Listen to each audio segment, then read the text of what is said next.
বাংলাদেশের একটা গুরুত্বপূর্ণ মৎস্য সম্পদের সেক্টর হলো তার দুই পাশে দুইটা নদী, একটা মেঘনা একটা তেঁতুলিয়া। বাংলাদেশে 30% ইলিশ কিন্তু ভোলাই মানে ধরা হয়। একটা পাঙ্গাসের চায়ের মধ্যে 10 থেকে 15 আছে পাঙ্গাসের বাচ্চা। এই এক একটা পাঙ্গাস 10 থেকে 20 কেজি পর্যন্ত আমাদের হয়ে থাকে এবং এভারেজে 800 থেকে 1000 টাকা থাকে। অথচ এক একটা চাই থেকে আমি 10,000 পাঙ্গাস নষ্ট করতেছি।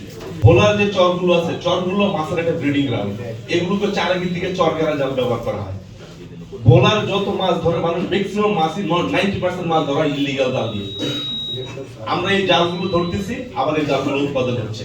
আমি অনুরোধ জানাবো আজকে আমাদের যারা ভোলার সামনে আমাদের মাননীয় সংসদ সদস্য নির্বাচিত হবে অথবা যারা বিরোধী দলে থাকবেন, প্রত্যেকেরই কিন্তু এখানে একটা দায় কিন্তু এখানে আছে।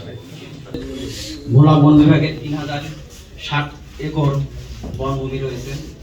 মোষ দিয়ে বাগানগুলো আমাদের নষ্ট হয়ে যায়, আমাদের জনবল কম, সহযোগিতা করবেন। ভোলায় প্রচুর বেকার লোক আছে, যে মাদকের খুব ব্যাপক প্রসার, এটা হয়েছে বেকার থাকার কারণে। ভোলার চরগুলিকে মূলত জোরদার মুক্ত করা, যারা সময় সময় এইভাবে দখল করে এবং সময় সময় যারা এই চরে নিয়ন্ত্রণ রাখে, এগুলির থেকে মুক্ত করে সাধারণ মানুষের মধ্যে বন্টন করে দিবেন এবং সাধারণ মানুষের উন্নয়নে আনবেন।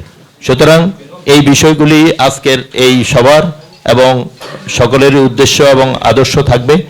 আপনারা তো নির্বাচিত হওয়ার পরে এই কাজগুলি করবেন, কিন্তু নির্বাচিত না হওয়ার আগেও কিছু কাজ করা যায়। কারিগরি শিক্ষা আমাদের এইটি খুবই জরুরি। বিদেশে আমরা লোক পাঠাতে পারি এই কারিগরি শিক্ষায় শিক্ষিত করে। এইটা যৌক্তিক দাবি, আমার মনে হয় কেউ দ্বিমত করবে না। এই দাবিটা আপনারা যারা নির্বাচিত হবেন তারা সংসদে গিয়া এই দাবিটা বাস্তবায়নের জন্য চেষ্টা করবেন।